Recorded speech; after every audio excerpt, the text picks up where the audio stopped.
पक पक भात खाने पक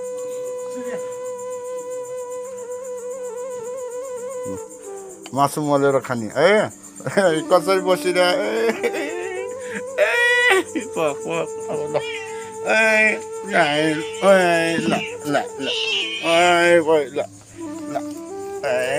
ल मासु मोलेर बस्छ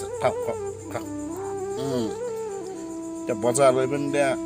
अवन्ताले दुध खुवाउनु त्यहाँ के अरे खाऊ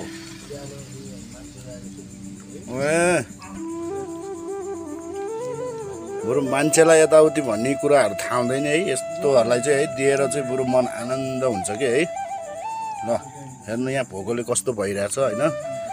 यस्तोहरूलाई हानेर लखाट्ने अलाछिन भन्ने होइन कि कति भोक लागिरहेको हुन्छ ल हेर्नु ल